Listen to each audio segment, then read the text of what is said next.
So today we talk about the inherent contradictions and let's call it messiness in creating democratic systems, particularly when it comes to voting and representation.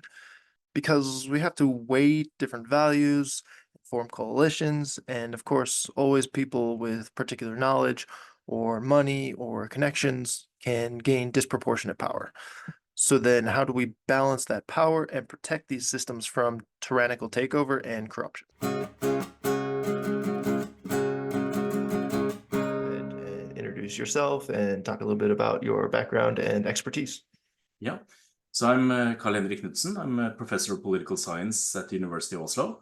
And I'm also a research professor at the Peace Research Institute Oslo and one of the PIs of Varieties of Democracy, which is a large measurement project on democracy. So as that kind of introduction indicates, I'm pretty much focusing in my research on issues pertaining to democracy. So democracy measurement, regime changes, so how different countries have regimes that evolve from more less democratic to more autocratic ones, or vice versa, and also the different effects of having democracies or autocratic regimes, for example, on economic outcomes.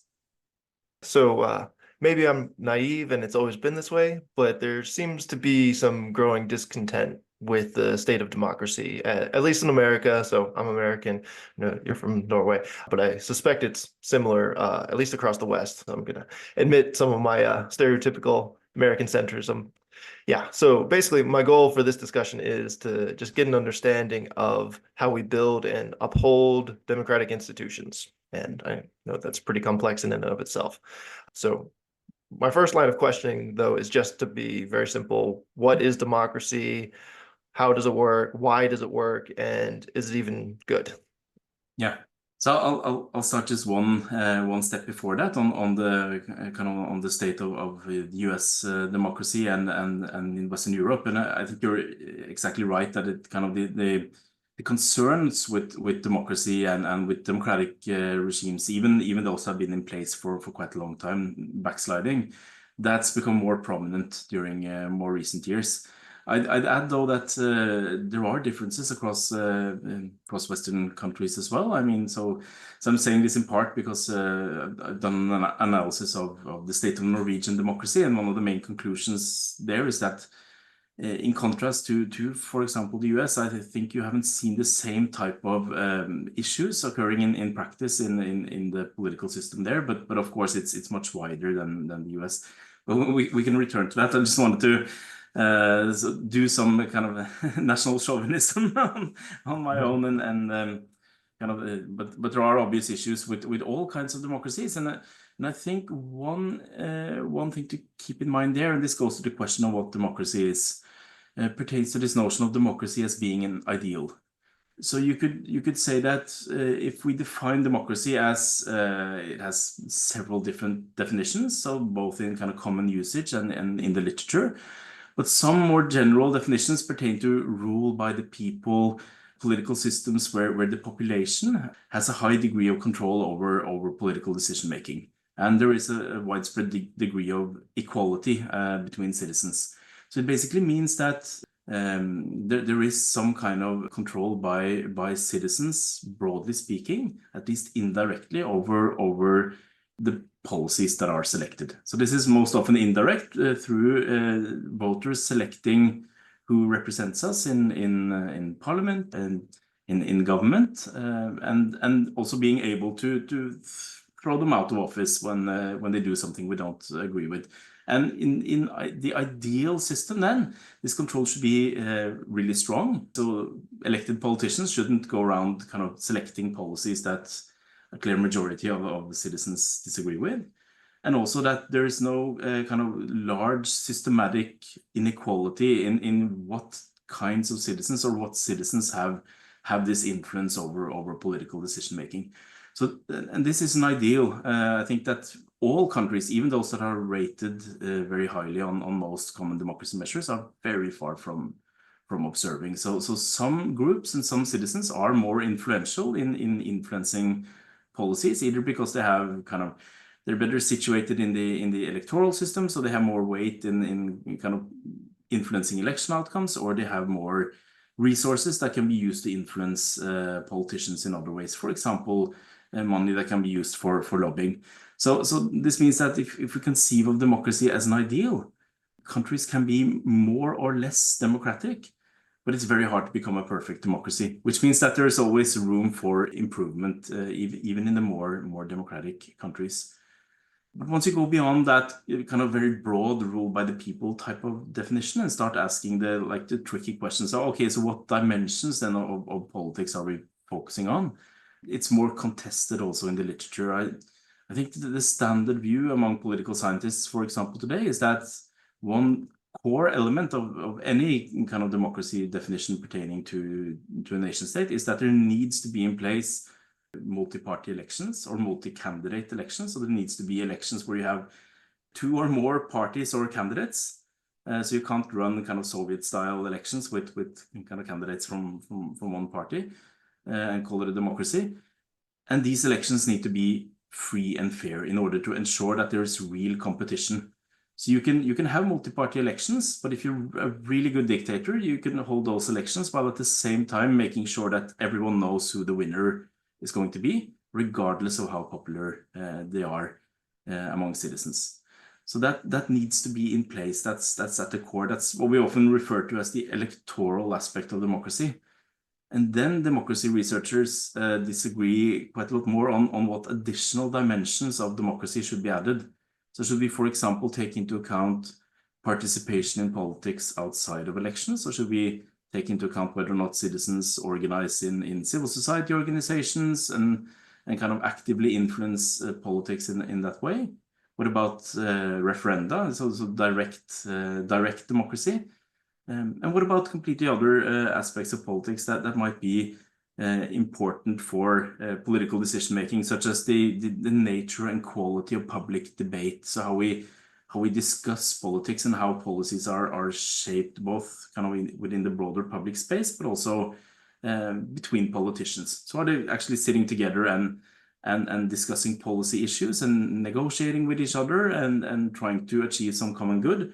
Or are they rather kind of trying to portray each other as villains in order to win the next election? So certain types of democracy definitions, then adding this deliberative component, they add another layer to the democracy concept.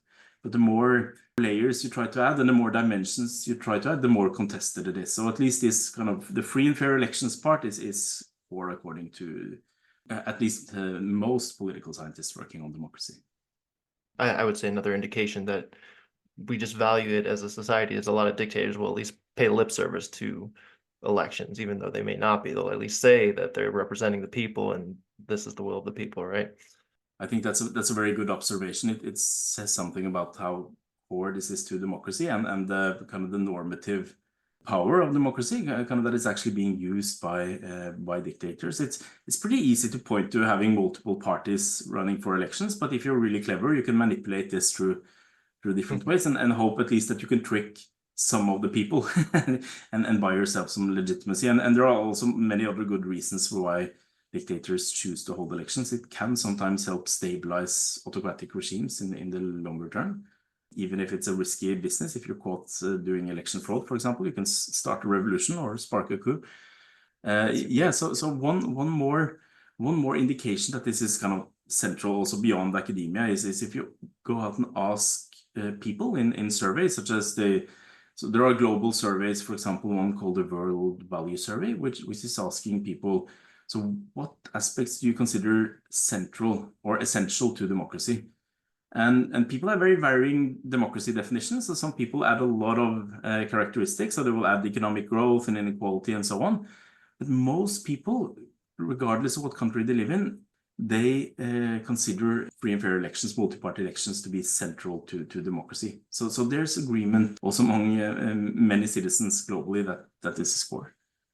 So would you view democracy as a goal in and of itself, or just a proxy for some greater goal that manifests our values, just equality, quality of life, things like that? Yeah, so this is probably where I kind of leave kind of the professor role and kind of in terms of my own kind of normative judgments. So the first one is more a normative judgment, and the second one, whether it has instrumental value, that's a more empirical question. And so I would actually say both are true at the same time when it comes to democracy. So the first one, the more normative one, so considering popular participation in shaping politics so that everyone kind of participates and has a saying in how their societies are governed, I think it's a core value in and of itself. And also in terms of the equality of political influence. So kind of this notion that people should have, to the extent possible, an equal saying in how their societies are governed. I think that's a core value. It might sometimes conflict with other values, but in and of itself, I think that's a core value. And then there's an enormous research literature on the effects of democracy. So if we take something that's kind of closely related to democracies and which many people would say is actually part of the democracy concept, the protection of different civil liberties, including kind of physical integrity rights, such as freedom from torture and so on, which is part of many democracy definitions. But even if you keep a very strict democracy definition and look at the relationship between this very strict notion of democracy and civil liberties, democracies are much better at protecting civil liberties in practice. So you also get kind of the protection of several core human rights, which are also kind of easy to defend as values in and of itself. And then, of course, it's harder to say kind of without doing the analysis on whether or not democracy, at least on average, tends to produce better outcomes in very different realms, such as economic growth, reducing infant mortality, limiting carbon emissions, for that matter. So you could ask these questions on a range of outcomes that people might care about. Some people might care about some, others more about others. If I am to generalize across these outcomes, is that for most outcomes that have been studied by economists and political scientists, there are more studies than not that tend to find a positive relationship with democracy. So for example, when it comes to economic growth, there are studies pointing in different directions, and there are several studies finding that democracy, on average, it's really hard to say. We can't really be sure whether or not democracy enhances growth. But there are also many studies, and particularly more recent and methodologically more advanced one, drawing on more data, that seem to indicate that democracies do better on average, despite kind of some autocracies, such as recent China, having done kind of quite well on economic growth for a few decades. But on average, democracies are much better at avoiding economic crisis, for example. They tend to have more stable growth over time. So if you take the long view, kind of remember that autocracies also typically, when they go through leadership changes, you have dictators who come in with very different ideas and very different capabilities and might crash the economy that the last developmental dictator produced in the last decade. So on average, democracy also seems to do better on many of these economic outcomes, for example. Democracy, it's often paired with the liberalism, right? We often hear liberal democracy. I just want you to explain sort of that combination. Oh, and that is a tricky one, but the liberal democracy concept is one of the more common democracy concepts. So we have this kind of the electoral part that I've already been talking about, the free and fair elections and the possibility for citizens to elect the politicians that then pursue or select at least most of the policies. And I say most of because the liberal part indicates that there are certain things, there are certain constraints on these politicians that we elect. There are certain rights and liberties that should be safeguarded for all individuals, regardless of what the majority of the population or elected politicians think. So there are kind of some key rules that the game of democracy needs to be played within. So you can't, for example, go around torturing people, even if a majority of the population thinks that that's okay, because that then undermines the more liberal part. Another thing here is that kind of more generally constraining the executive, so that the prime minister or president doesn't, even if he or she is elected, doesn't have the power to kind of pursue whatever type of economic policy that you would like without, say, consulting parliament or being checked by a high court, for example, on whether or not this policy is constitutional, so that the executive is required to play within the rules of the game and balanced by other core institutions. That's core to the liberal democracy concept. And also the notion of rule of law. If there are laws, these laws should apply to everyone, and even powerful politicians shouldn't be able to undermine them in practice. And I think in the more historical philosophical debate, this tension between the liberalism part and the democracy part has often been highlighted. So, well, what if a majority of the population really wants the president to just kind of do whatever he or she pleases and disregard this annoying constitutional court which tries to strike down these new executive orders? That's the democratic principle of majority rule conflicting with the liberal aspect. And there's some merit to that thought, but there's another and often I think under-communicated point that points in the exact opposite direction. And that is the rationale for why liberal and democracy goes together. And that is that this possibility for abusing powers. So if I am elected, how can you be sure that this person was elected maybe 3 years ago with a narrow majority? How can you ensure that this person is actually going to, first of all, act in accordance with the people, the preferences of the people who elected him or her? And the second part is, how can you ensure that these rules of the game for electing majorities is upheld in the future if you empower a leader? So this is about the liberal part also has an important function in maintaining democracy also in the future, making sure that there are some core liberties, some core checks on the most powerful players that won't allow them to undermine democracy, even the democracy, the elections part in the future. Same thing with liberties, right? So if, let's say that you have the possibility to go around and torture people at will, how can you ensure then that when there are free and fair elections, people aren't really afraid of being captured by the police and tortured? And how can you be sure that they express their true preferences at the ballot box rather than just voting with the incumbent if they fear that they will be put in for torture? So there are some really good reasons for why these things go together as well. They're much more stable and sustainable over time if they go together than if you have only democracy without liberalism. This is also something that you see when you look at, for example, the probability of democracies experiencing civil war or regime breakdown. So these liberal democracies that score high on both liberalism and the electoral aspect of democracy are very stable in different regards. So they are really kind of self-sustaining political systems that avoid kind of a lot of the turbulence that other systems experience. Democracy often is thought of the rule by the majority, but there's lots of values and conflicting values, and people weight things very differently. So I just want to try to organize their thoughts a little bit about how people might have special interests, or like the people who care most deeply about some issue. We want to preferentially treat those for certain issues, and we just don't want the majority to be taken over all the time. So how do we think about these weighting of values and making sure people's values get represented, not just the majority will, I guess?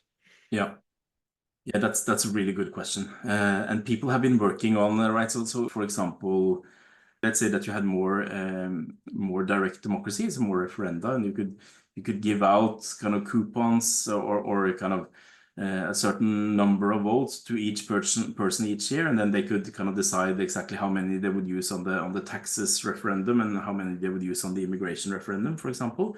So there are theoretically different ways this could be done through more elections and referenda, but those are not kind of very common in practice, and I think for good reason.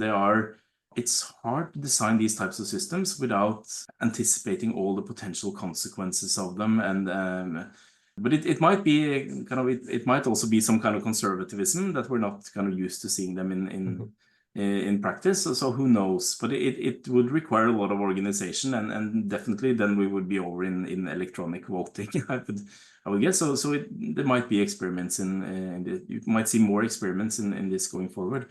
But I think conventionally the way democratic systems have dealt with these things have been through deals and trades between different politicians. So Very often, democracies with multi-party systems and typically proportional representation electoral rules, you will have multiple parties in parliament, and oftentimes you need a coalition government, or you would need to form a government comprised of multiple parties. In a sense, that's an imperfect system because it's also a bit kind of who are able to organize in parties and are fortunate enough to be kind of in the political position in parliament that they're able to decide who the government should be.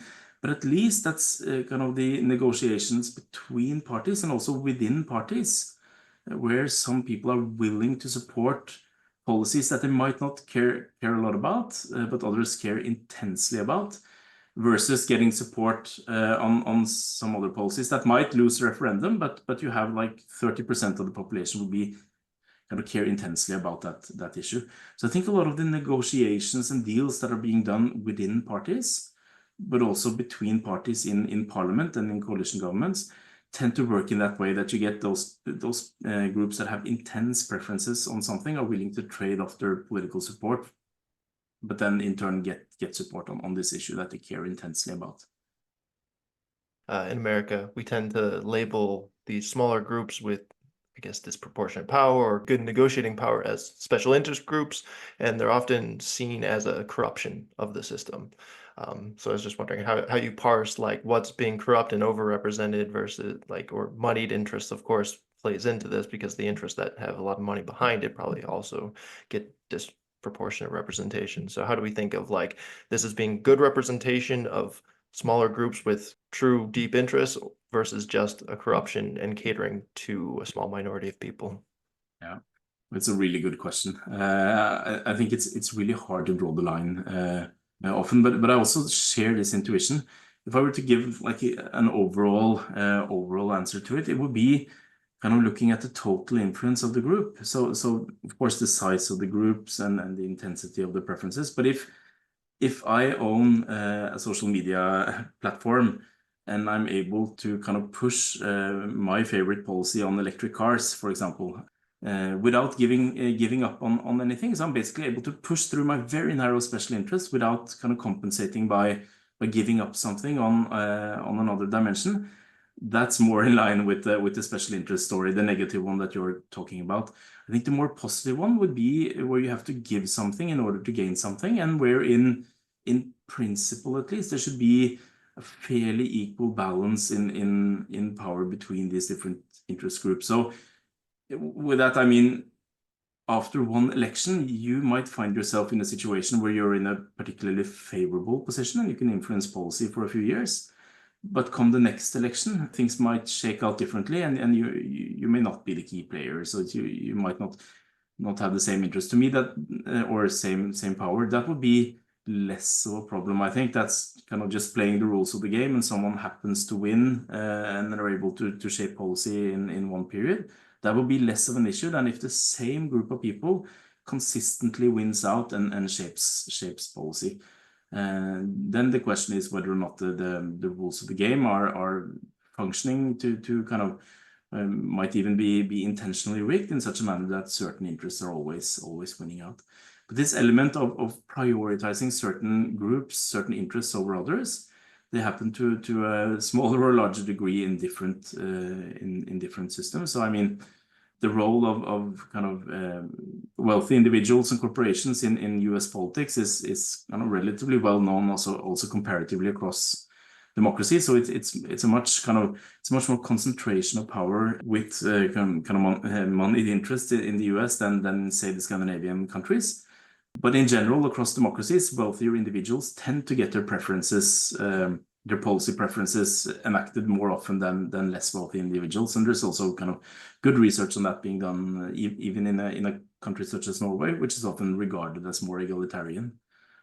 So yeah, it's hard to decouple money from politics for many different reasons. But I think that's one of the key questions, I think, in how to make a good democracy better or a bad democracy better.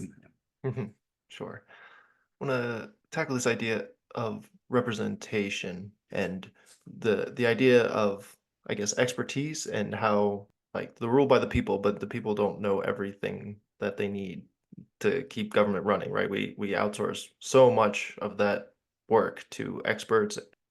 So I guess my question is just like explain the value of having experts that run the political systems and why we do that. Yeah. No, I think this is another really good question. Also points to some inherent tensions when it comes to the democracy principle, right? So once the experts start operating in a manner that might not be to the liking of kind of most people in the country, or it's hard to really know what's going on, what the consequences of the kind of what's happening in the bureaucracy or in different kind of areas of politics where things are delegated to experts. Then it might become a democratic problem. So this is something, for example, in discussions of independent central banks, for example, there's been a lot of discussion on whether or not this is basically removing an important area of economic policy, so monetary policy, taking it away from the day-to-day or year-to-year or 4-year to 4-year democratic politics cycle and giving it to experts. There are a couple of key points. So one is this notion that you might sometimes want to delegate things. So as a voter, if I were to vote on having an independent central bank or not, I would definitely vote for having an independent central bank. I think it's kind of unfortunate that everything else equal, I would really love for the people to voice their opinion on core elements of monetary policy, but there are also some real benefits to delegating.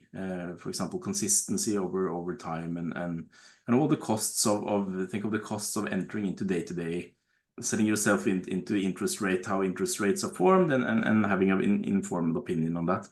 So I mean, I would vote for delegating that to an independent central bank under certain conditions. And then perhaps the most important conditions would be that kind of ultimately the power resides with the voters and with the political parties. So this delegation of authority can be retracted. I mean, it shouldn't be too simple because then it's not really delegation, right? So it's not really credible. But in the end, it should be possible for voters to say, well, at least now we need to have parties or have a referendum or have parties discussing and enacting kind of new rules and guidelines for how this policy, the monetary policy, should be formed. So that's one thing. So sometimes you want to delegate, and that should also be an option in a democracy if parties want to delegate that or certain court functions or whatever. The other thing is this notion of a chain of accountability. So basically, the expertise is there because people recognize that it's really hard and it takes a lot of time to kind of dig very deeply into a field, and anything that goes from kind of regulating how to construct roads, for example, to the monetary policy example. So you really require some knowledge, and it would be hard to have an informed opinion on it. Then what you could do is basically say, well, okay, so these people are trained and work with this every day, so we will delegate this to them. But if things go wrong, I mean, we can't kind of fire these people directly, but we can certainly fire the people who decided to give them authority and hire them. So we can vote on the politicians who kind of ultimately are responsible for what the bureaucracy is doing.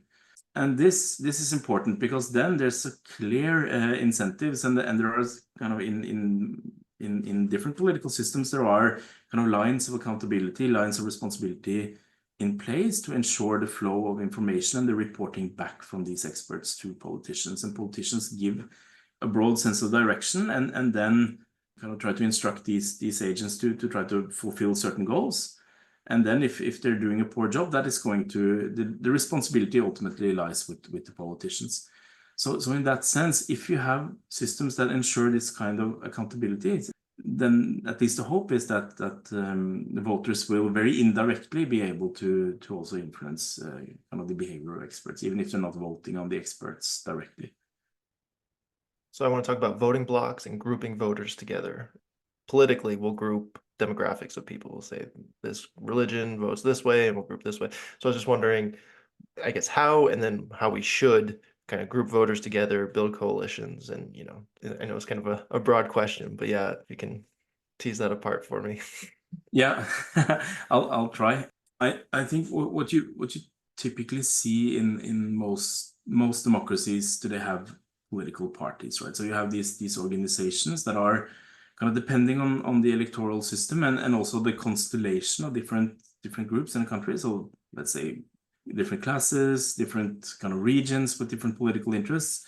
You have parties that kind of represent typically, or at least historically, what is perceived to be the interests of certain groups. Now that's a fuzzy concept in a sense, because I might be kind of a farmer in a particular part of the country and perceive my economic interests be very different from those of the other farmers in that part of the country. So there will always be, when we talk about kind of different groups voting in typically with different parties or being represented by different parties, there are always kind of exceptions and outliers, and that's of course that goes to the core of democracy, right? You're free to choose. If you are living in a particular part of a country, or you have kind of certain interests as a social group, it might be different interests across different ethnicities who have kind of historically had different conflicts or different interests.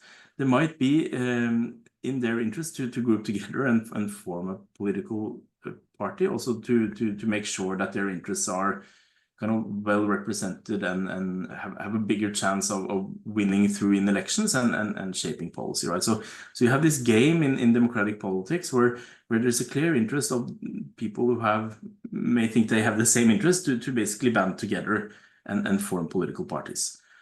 And what you see in different countries and in different regions is that these groups differ quite a lot. So what are the relevant group characteristics, for example? So you could say we could, for example, have expected men and women are distinct in different ways, right? But we don't really, we have some feminist parties for sure, but that's not historically been the most salient. Political scientists often refer to as a cleavage for forming parties. So today in Western Europe and in the US, women typically vote much more, let's call it progressive or what is often regarded as the leftist parties, more so than men. It used to be different going back in time. So women used to be more conservative if you go back 100 years. But still, I mean, these are not kind of forming different parties. There are differences systematic across for men and women, but the gender gaps are not as great as for other groups. In Western Europe, for example, it's politics has often been historically thought of as a class issue. So you had the urban-rural divide, which has been super important in many countries. So urban interests versus rural interests, and often in the old days, back in the 19th century, before a majority of people had the opportunity to vote, it would be urban elite interests. So basically, business owners, professionals in the upper middle classes, and so on, versus more agrarian interests, so landowners in rural areas. So that's been one kind of key issue dimension and the kind of one core, let's call it identity, along which political parties historically have been formed. Another one, then, when you expand the suffrage, is kind of the working classes would have their social democratic and socialist parties, and the middle classes would vote for their liberal and conservative parties. That's also been a very powerful kind of group determinant in shaping politics in, for example, Western European countries. In Latin America as well, you have many of the same things. In other countries, and this goes kind of even for European countries, but several African countries, for example, there are big different group markers. So it could be regional, it could be ethnicity or nation based, that have been important for forming parties and who the relevant groups are.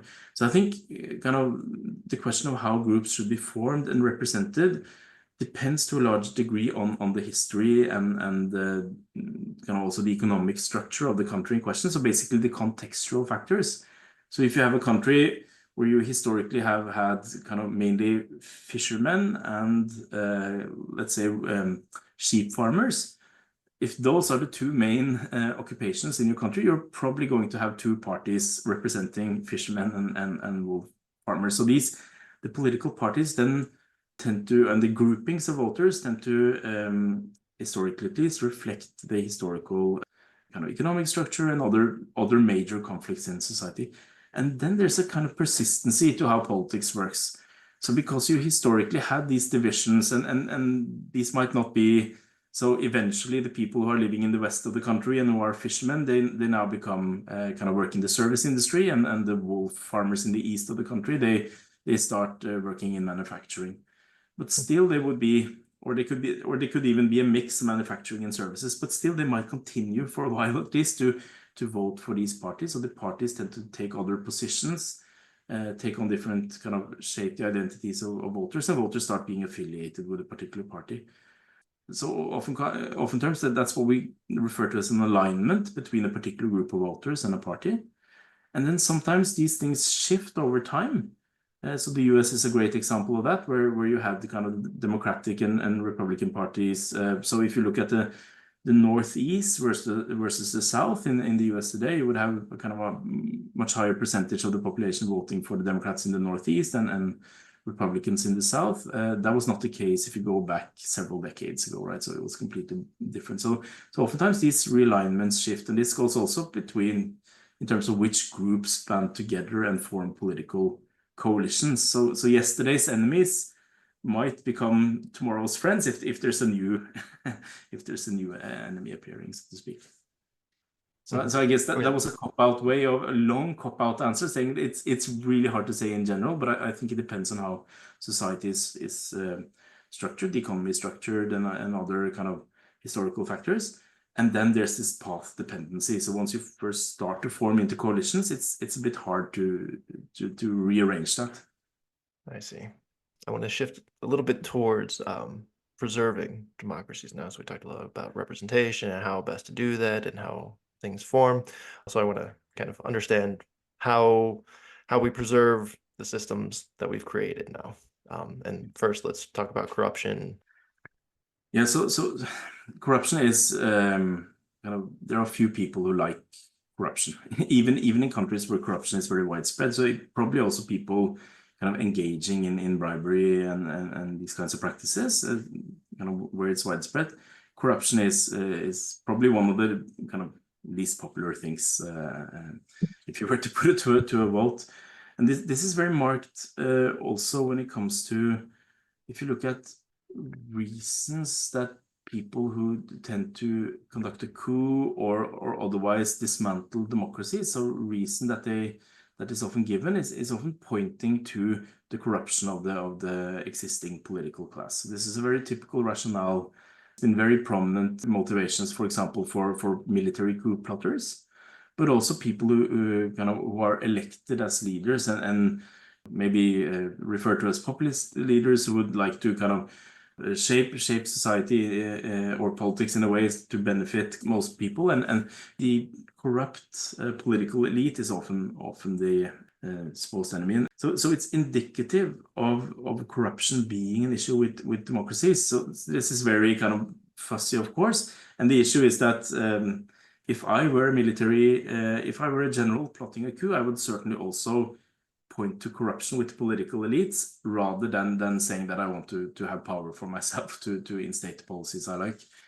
So that's an issue with it. But if you look at analysis looking into the survival of democratic systems or their ability to withstand degrading, basically. So if you think of democracy as a continuous scale, what is it that makes certain democracies resilient to moving down on that scale, whereas others seem to be much more fragile and could be degraded and slip very far down on the scale and eventually become kind of non-democracies, let's call them dictatorships or autocracies. And there are tons of statistical studies on this, kind of looking across all countries of the world, across kind of to 220, 30 years of historical time, looking into different things that might kind of make democracies more or less resilient. I've done an analysis myself with alongside the co-authors, where we looked into around 70 measures that capture different explanations for democratization or democratic breakdown in the literature. And then we tried to look into, well, okay, let's run all kinds of combinations of statistical models that look into, or combinations of these explanations in one statistical model, using different democracy measures, using different time periods. And let's look at which of these factors that seem to be robust across different statistical specifications.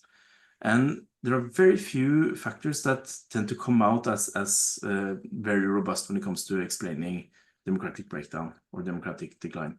There are kind of theories and things that might plausibly explain it, but we don't have that many democracies breaking down, so it's really hard to say which ones are clearly related to democratic breakdown. Corruption is one of those factors. So the level of economic development as measured by GDP per capita is one. The rule of law, kind of measures on rule of law is another, and corruption, which is very related to rule of law, is also one. In addition comes another one is the kind of basically the length the democracy has been in place. So kind of basically, if you're an old democracy, you're much more likely to be consolidated in different regards. Kind of people have learned kind of norms and experiences of how democracies work, and kind of have expectations on how elections should be conducted, for example. So you can recognize when people start saying that they won't respect the outcome of an election, and you have a long history of past, say, presidents expecting or accepting losing an election, then it becomes a very stark contrast, right? So these old democracies are more resilient, and they can then more easily than a young democracy withstand those kinds of attacks on democracy. So now I've ventured a bit off topic with an anecdote, at least listeners probably recognizing in Trump and US presidential elections. But to respond to the corruption question, it seems to be very strongly correlated with democratic decline, democratic backsliding. And there are different reasons for that. For this, one is the delegitimization of democracy within the population. And if you have a population that thinks that, well, democracy is a good idea, but the system is basically not working, so we'd rather have some alternative, we'd rather trust this general to take over, then the probability of a coup increases. I mean, so unpopular political systems, even if the population doesn't really, very seldomly goes out and overthrows democracy in a revolution, but it increases the chances either of a military coup, which is kind of used to be the historical threat number one to democracies, or it increases the chances of what is currently the most pressing threat to democracy, namely elected leaders gradually undermining the democratic system from within to consolidate power in his or her own hands. So basically, gradually manipulating elections, undermining freedom of the media, civil society organizations in a manner such that kind of a few years down the road, the system, it's completely impossible to get rid of the incumbent, because it's typically he is in such a powerful position that it is impossible to get rid of. And this becomes much easier in instances where the system is unpopular, or for example when there is a lot of corruption, because there are fewer people who are actually then basically willing to stand up and fight against or fight for the democracy. If there's complacency about the political system, then it's easier to accept these kinds of trespassing. So in America, we famously have our three branches of government when they're supposed to check each other. Yeah, so I guess why is that necessary to have different power structures checking each other versus just one group that we all elect, and hey, that represents our values and our perspective? And then I guess part of that is, why is it always the executive that consolidates power? Yeah. No, I guess it's kind of, if you are in the executive, if you are the president or prime minister, you're basically day-to-day executing kind of a lot of important decisions. You have control over power resources that can be related to security forces, or just the ability to let's say take a policy decision on law from parliament and just implement it in the way that you want. So basically you have a lot of, in the parliament, there's also typically kind of 500 individuals or so several hundred individuals, and it's harder to kind of coordinate on a kind of collective autocratic rule in parliament. So that would be one response. But I think there's something particular to the executives, kind of basically the powers that are concentrated with the executive, relating to going about implementing and shaping day-to-day policy decisions, and this also being kind of one person typically at the pinnacle of power. So that's collective dictatorships have been tried. Military juntas, for example. Napoleon Bonaparte led a kind of triumvirate in a dictatorship for a short period of time, but it basically ended with Napoleon kind of cooing the others and consolidating and concentrating power. So I think there is also something to this power dynamic when things starts going off the rails. It's really hard to sustain a collective dictatorship where 500 people need to kind of come together and agree and execute politics. There's one, well, it's not really an exception because there is often a leader there as well, but kind of in some regimes you see very autocratic regimes, you see very kind of strong and institutionalized regime parties. So I would say that the Chinese Communist Party used to be that before kind of Xi Jinping has kind of concentrated a lot more power in his hands recently. But used to have much more of these features of collective dictatorships. But then you have a day-to-day standing kind of political party structure. So you're not just going around kind of writing and passing laws, but you actually have an apparatus for different functions. And what you often see in these autocracies, these dictatorships, is the fusing of the party and the state, and also controlling the legislature. But I think, yeah, the executive, I mean, empirically, it's kind of the executive, and more often than not, it's a president. And I think that also speaks to, it's easier to get kind of a personalization of politics in systems that are presidential. So you very often have kind of campaigns are more often centered on people or kind of individuals rather than political parties, and thereby often also ideas and policy proposals. And this also gives individuals their own more individualized support base than if you were to, if you have a parliamentary system. So in parliamentary systems, where you need to kind of win control over the parliament in order to win control over the executive, because they are kind of election campaigns about seats in parliament, they more often become election campaigns about parties and policy proposals. But that being said, there's been a long literature looking into kind of what is called the perils of presidentialism. So whether or not presidential democracies are more likely to break down than parliamentary democracies. And there are mixed findings in that literature. So it's not entirely clear empirically that presidential systems are doing much worse than parliamentary systems, because you can have differences in how strong parliament is. So differences in the strength of a Senate, for example, also within presidential systems and between parliamentary systems as well. It can be differences in how the relative power balance between the executive and the legislature.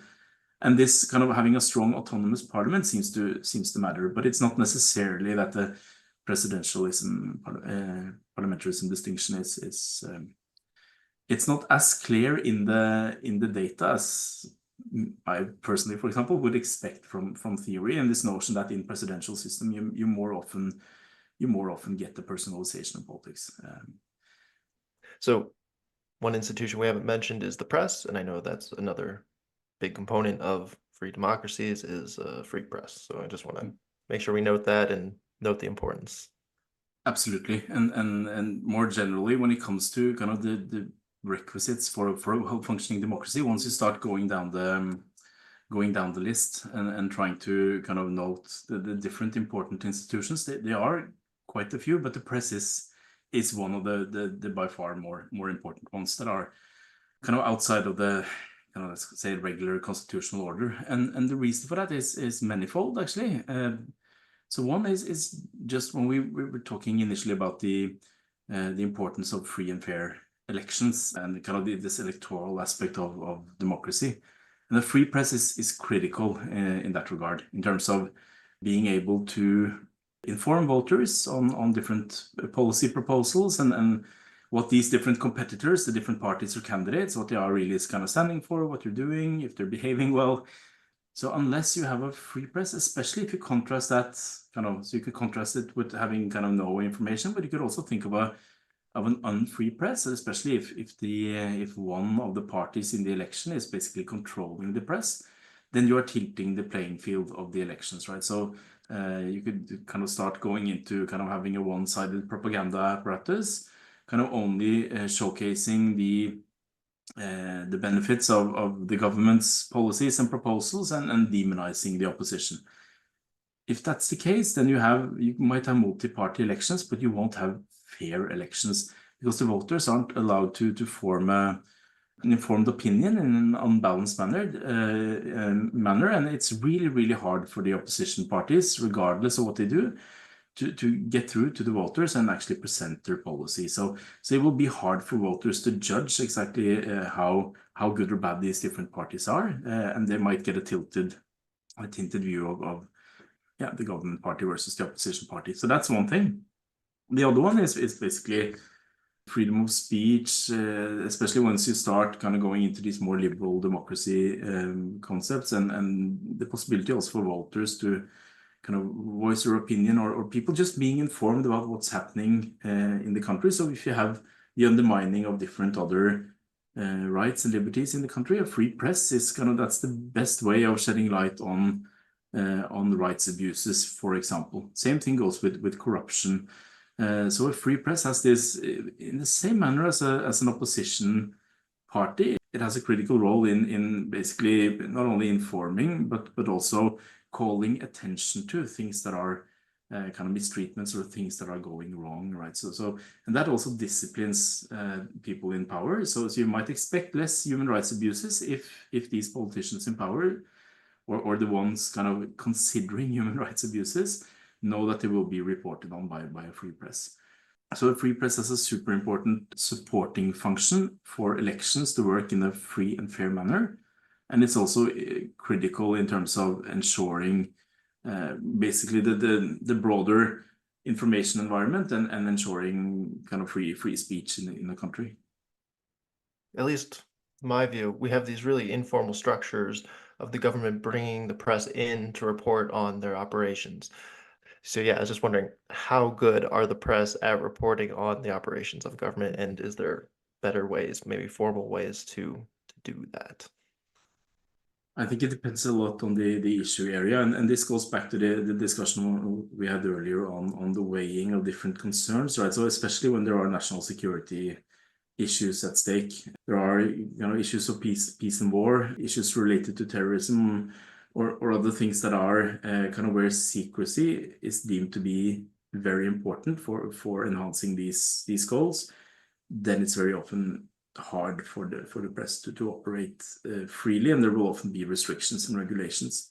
What often happens then is that this goes for the time being, and then even kind of after wars have been finalized, there are kind of critical reporters as well as other kind of institutions such as committees and different commissions and NGOs and so on, also kind of digging into the timeline of decision-making, decisions being made, even when there are restrictions and even when the government is trying to conceal information, there might still be room for a well-resourced and creative and engaged press to start digging into stories. So that's the more optimistic view. But of course, there are things that you can do in a regulatory manner in order to help the press, and that could be kind of different regulations on basically having official procedures for requesting information of different kinds, and not only having the regulations in place, but actually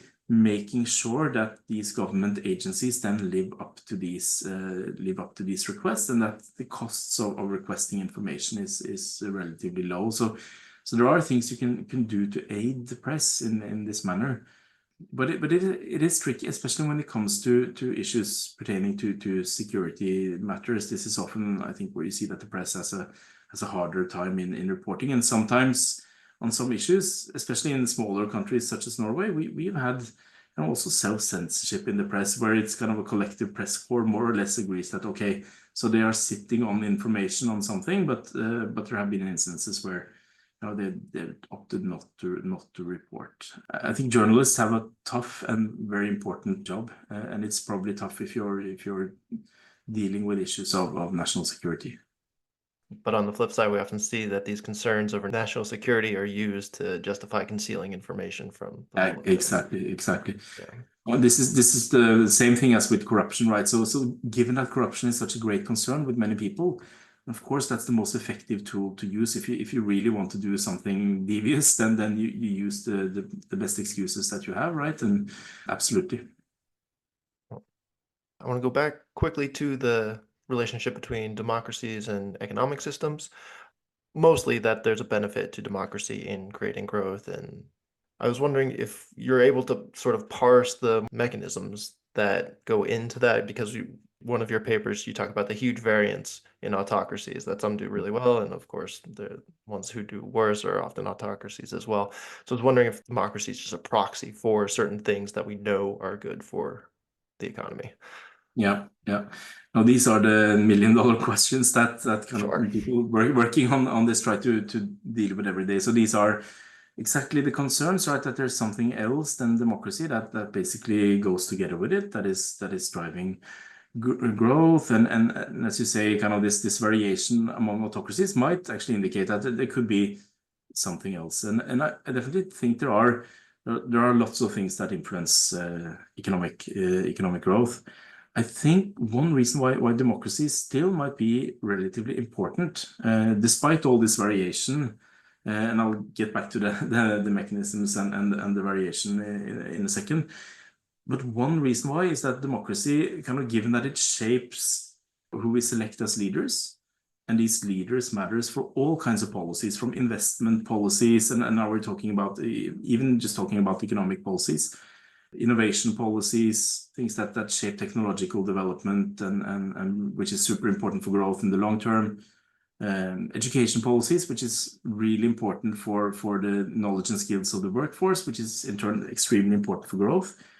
So because democracies shape who we select as leaders, and these leaders have different interests and capabilities, and also because democracy disciplines politicians in the sense that if I know that I'm up for re-election in a free and fair fight, then I certainly don't want a tanking economy. And this is a very powerful incentive that a democratically elected leader needs to take into account. If you're an autocrat who sits relatively safe, you might not worry all that much about it. You would still not want to kind of tank the economy to that extent that you kind of spur a revolution. So there are still some constraints. But after all, it's harder to organize a revolution than throwing out an incumbent through free and fair elections. It's less of a risk. So basically, because democracy then shapes these incentives of the leaders, the politicians, basically in power, and they are the ones who select these different policies. This is why democracy matters for growth. So there's nothing kind of magical or anything with democracy as such that makes growth kind of appear, but it's through these kind of channeling the kind of who we select as leaders, how we put incentives on them to pursue different policies. And this in turn affects investments and technological change and human capital and all the other things we know are important for growth. So that's why it's important. When it comes to kind of why are these kind of the findings are mixed, what are the mechanisms? Exactly because there are so many channels, it means that democracies might kind of select leaders who are really good at few things, but not particularly good at other things, or not incentivized to do other things. So, and if I am to concretize a bit, so let's say that you're a democratically elected leader, and you require in a relatively poor country where most people live in the countryside. One thing that people in the countryside would care a lot about is education for their children. So education and healthcare is something that voters across many different countries care a lot about.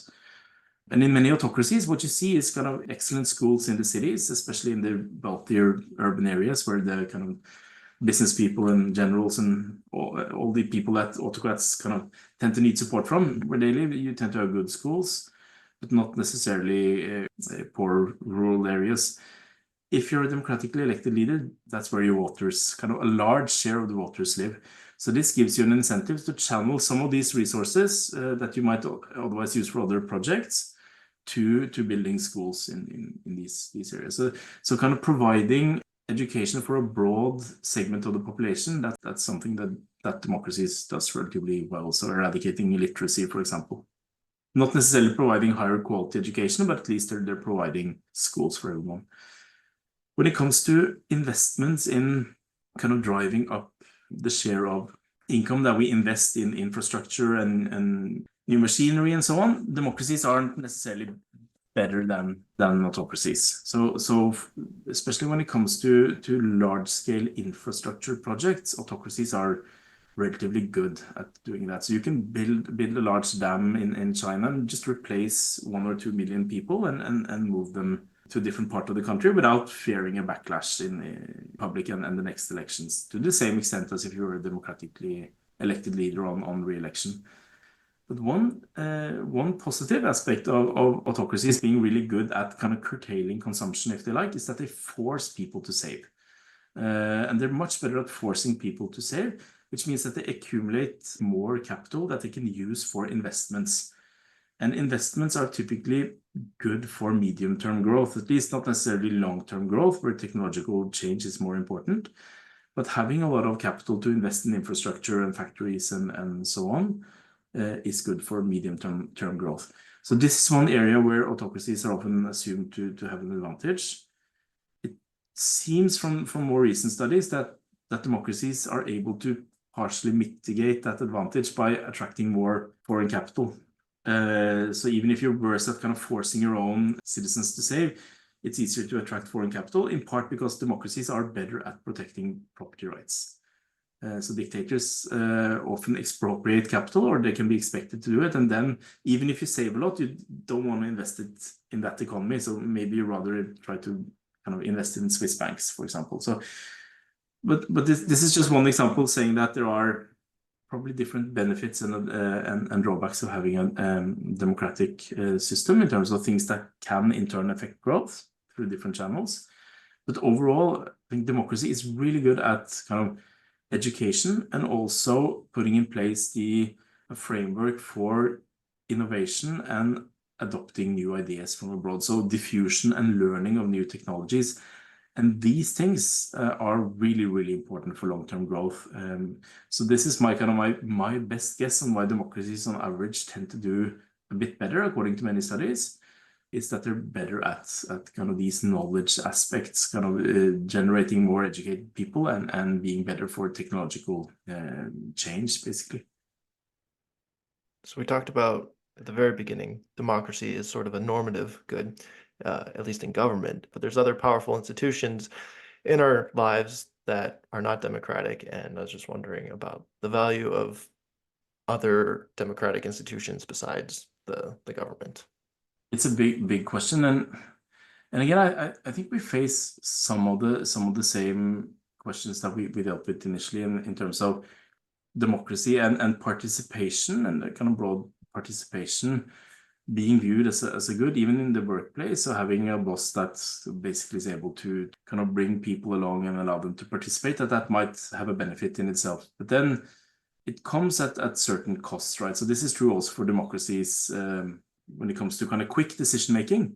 If that's something that's required in your business, kind of day to day on core issues, then a very democratic decision structure might have some drawbacks, since it's hard to make effective decisions the more people you are. You can certainly design voting systems and so on for trying to channel and aggregate preferences, but it's harder when you have more people. So that might be one issue, at least when it comes to day-to-day decisions. So there's a reason why we have kind of executive managers often in different organizations. But that being said, I mean, there are still often some of the same benefits also that apply to democracies at the national level. I think would apply to other organizations as well. So we often talk about university democracy or organizational democracy, democracy in firms.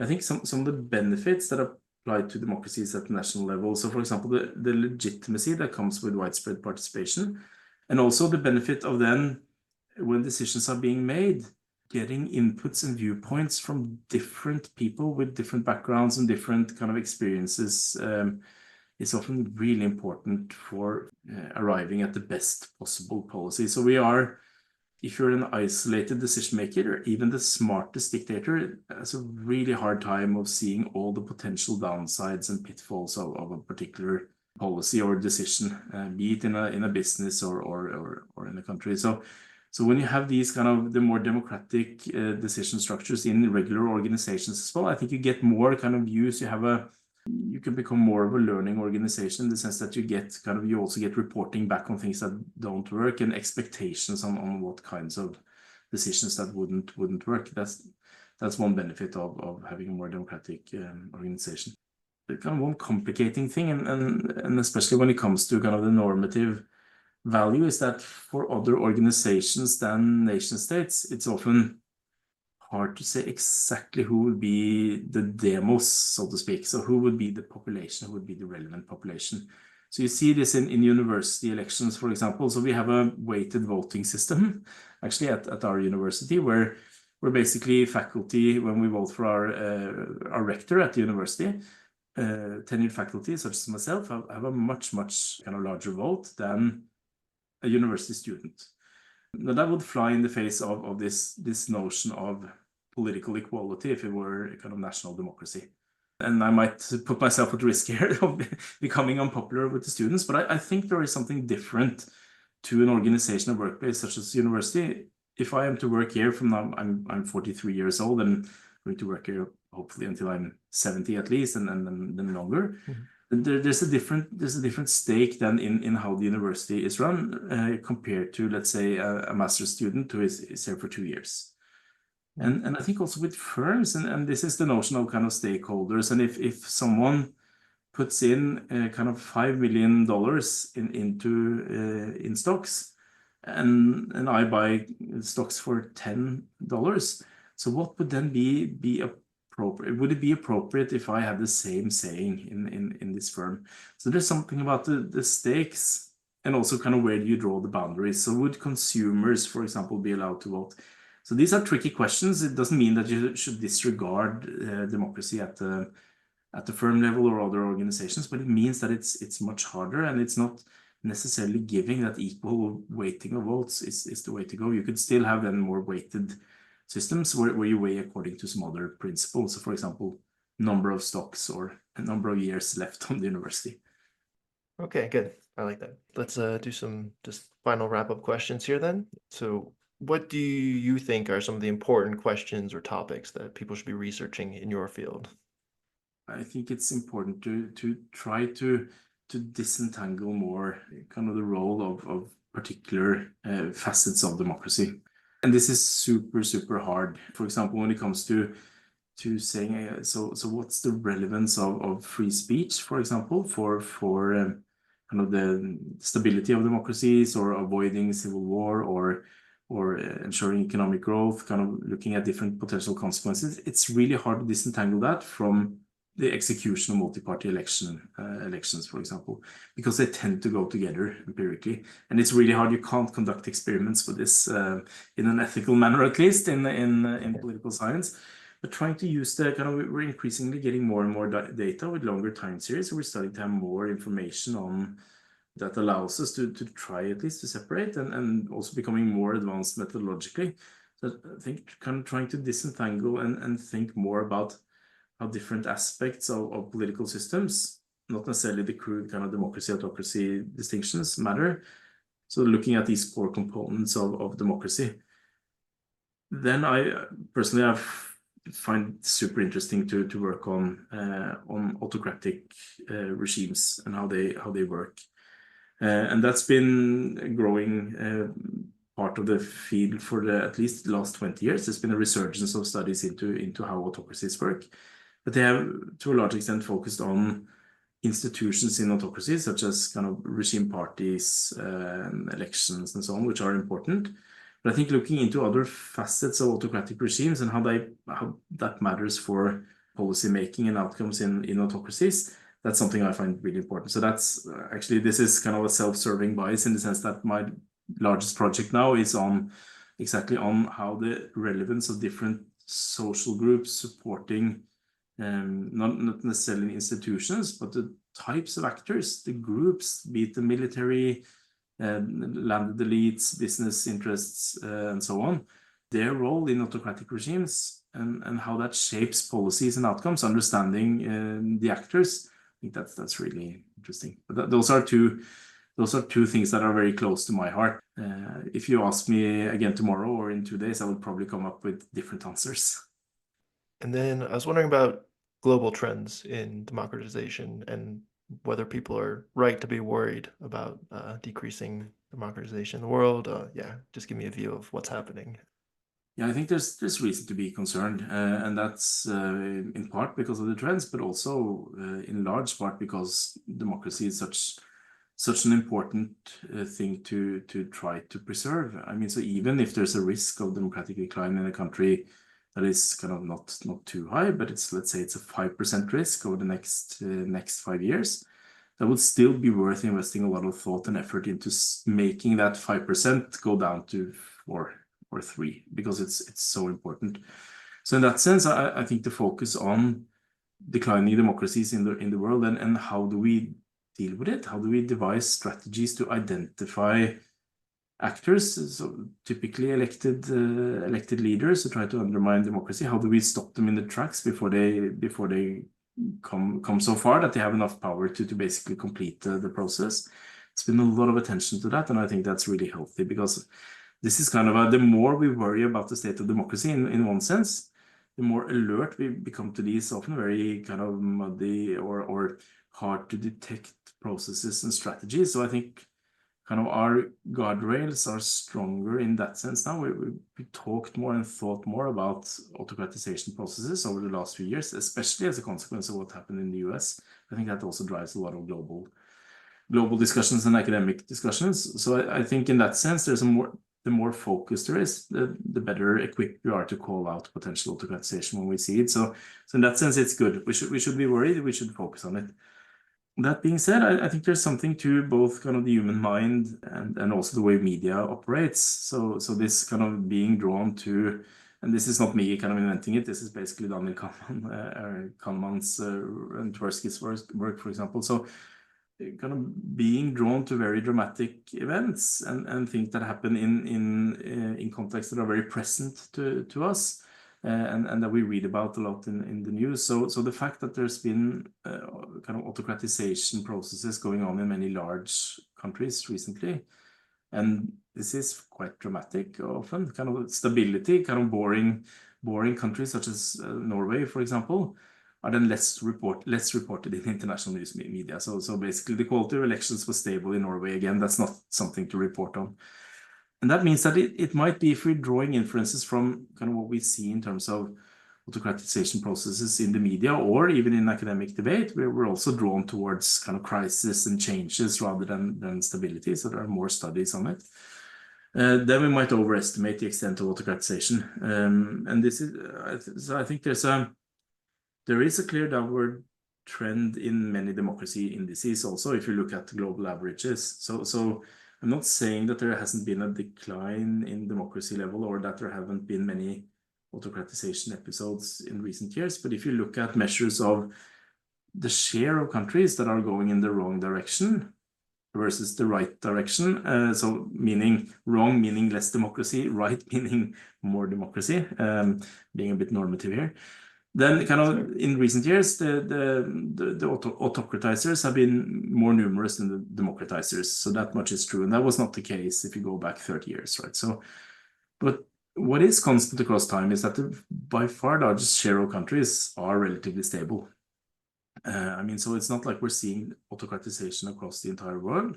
And very often these things are reversed. I mean, so there are several examples where people feared autocratization and where there seems at least to have been a reversal, often with kind of elections. So Brazil with after Bolsonaro and Poland, for example. So I think that speaks to not exaggerating the threat either. And democracies are, after all, if we look at statistical studies on this, the most resilient political system that are common in politics today. Perhaps besides autocratic monarchies, which are also super stable. So the Gulf monarchies are not necessarily going anywhere in many years. So, but these are very stable regime forms. They're quite resilient. They can take a hit, and very often these kind of autocratization processes are checked and stopped by different events.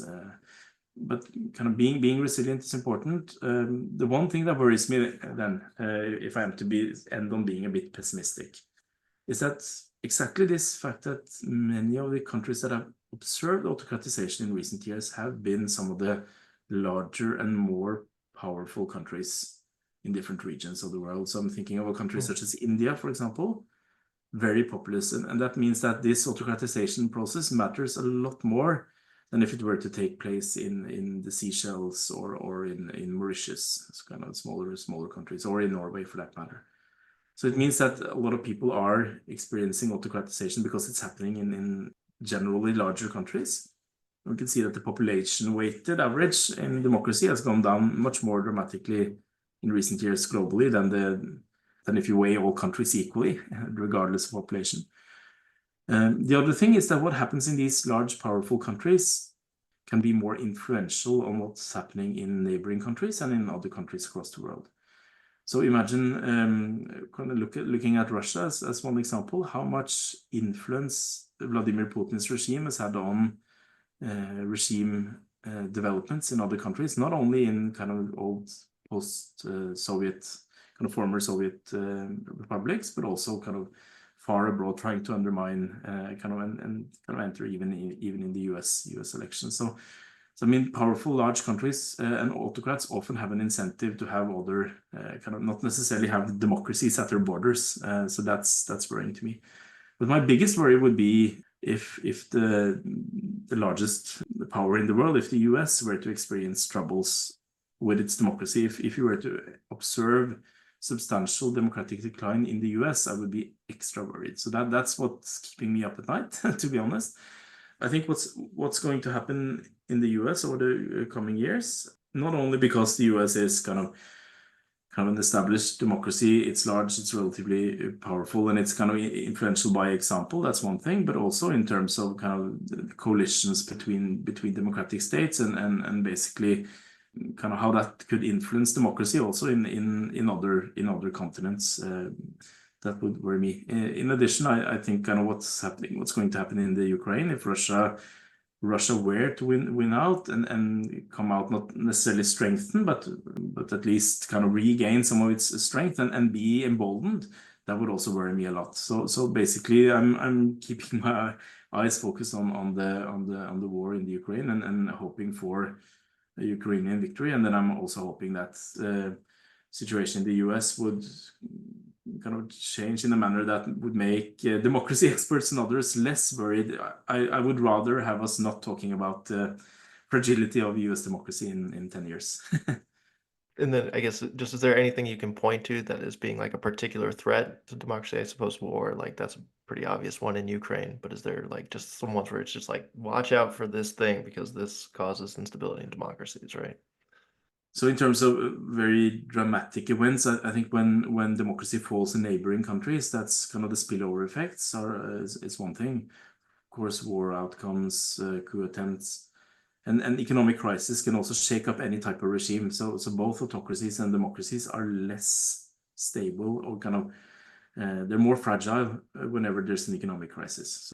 But I guess the main threat to democracy in recent decades have been these kind of more gradual processes of leaders trying to consolidate power from within, kind of gradually undermining democratic institutions, so weakening critical civil society organizations, going after the media, trying to kind of demonize and put in place strategies to make life hard for the opposition, not accepting election results, refusing to relinquish power after losing an election.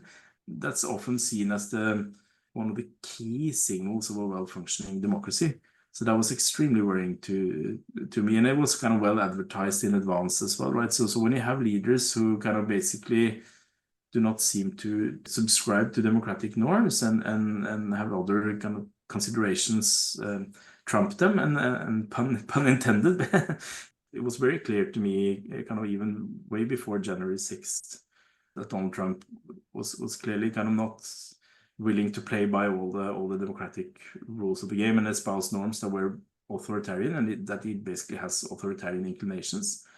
And what's dangerous with those types of leaders is that once they consolidate power and stay in power for a long time, and they get to replace kind of people within the state apparatus and build down checks, be it in courts or be it in the military or whatever, that's when it gets really dangerous. So I think that the long history and this relative strength of the US institutions made it possible to kind of withstand attempts to derail the functioning of the democratic system.